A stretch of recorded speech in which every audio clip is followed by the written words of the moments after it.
ശരിക്കും ഒരു വ്യക്തിക്ക് ഇഷ്ടദാനമായിട്ട് വസ്തു എഴുതി കൊടുത്തതിന്റെ പേരിൽ ഇങ്ങനെ നിരന്തരം അപമാനിക്കപ്പെട്ടുകൊണ്ടിരിക്കുന്ന ഒരു വ്യക്തി എന്ന് പറയുന്നത് ഫാദർ നോബൽ ഫിലിപ്പ് അല്ലാതെ ലോകത്ത് മറ്റാരും ഉണ്ടാവില്ല എന്നാണ് എനിക്ക് തോന്നുന്നത്.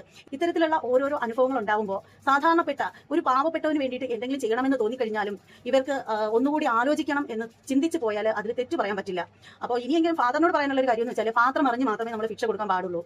പാത്രം അറിയാതെ ശിക്ഷ കൊടുത്തു കഴിഞ്ഞാൽ ഇതായിരിക്കും അവസ്ഥ. അപ്പോൾ ഈ ഒരു വീഡിയോ നമ്മുടെ ഫാദർ കേൾക്കോ കാണോ എന്നൊന്നും നമുക്ക് അറിയില്ല. എന്നാൽ പോലും എനിക്ക് പറയാനുള്ള ഒരു കാര്യം എന്താണെന്ന് വെച്ചാൽ ആ ഒരു വസ്തു ഫാദറിനെ കൊണ്ട് ഇവർക്ക് കൊടുക്കാൻ വേണ്ടിയിട്ട് അല്ലെങ്കിൽ ഇവർക്ക് കൊടുപ്പിക്കാൻ വേണ്ടിയിട്ട് റെക്കമെൻഡ് ചെയ്ത ശ്രീകണ്ഠൻ നായരൊക്കെ ഇപ്പോൾ ഇവളുടെ ഈ കൂത്താട്ടങ്ങളും ഫാദറിനെതിരെ പറയുന്ന അധിക്ഷേപവും ഒക്കെ കേട്ടിട്ട് ഫാദറിനെ വിളിച്ചൊന്ന് ആശ്വസിപ്പിക്കുകയോ അല്ലെങ്കിൽ അതേക്കുറിച്ചിട്ട് എന്തെങ്കിലും ഒന്ന് ചോദിക്കാനോ വന്നിട്ടുണ്ടോ? ഇപ്പോൾ ഇവൾ ഇത്രയും അഹങ്കാരങ്ങളൊക്കെ കാണിച്ചിട്ട് ഫാദറിനെ ഇത്രയേറെ അധിക്ഷേപിച്ചിട്ട് ഈ പറയുന്ന ശ്രീകണ്ഠൻ നായർ വല്ലതും ഇടപെട്ടോ? ഇവളെ വിളിച്ചിട്ട് ഒരു താക്കീത് കൊടുക്കുകയോ അല്ലെങ്കിൽ അച്ഛനെ വിളിച്ചിട്ട് അച്ഛ എന്താണ് വിഷയം എന്ന് ചോദിക്കുകയോ ചെയ്തിട്ടുണ്ടോ? ഇല്ലല്ലോ. അപ്പോൾ അവരുടെ ആ ഒരു പാർട്ട് കഴിഞ്ഞു. അവരുടെ മക്കൾക്ക് കയറി കിടക്കാനായിട്ട് വസ്തു ഒപ്പിച്ചു കൊടുക്കുക എന്നത് മാത്രമായിരുന്നു അവരുടെ ലക്ഷ്യം. അവരത് സുന്ദരമായിട്ട് നേടിക്കഴിഞ്ഞു.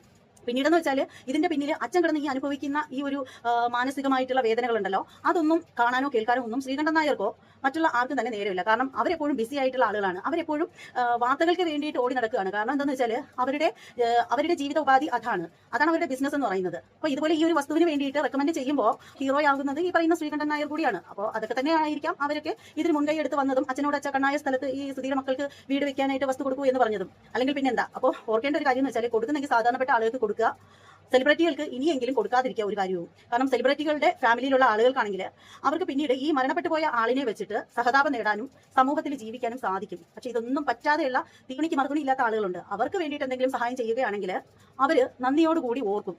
അപ്പോൾ ഇതാണ് എനിക്ക് ഈ ഒരു ഫാദറിനോട് പറയാനുള്ളത്.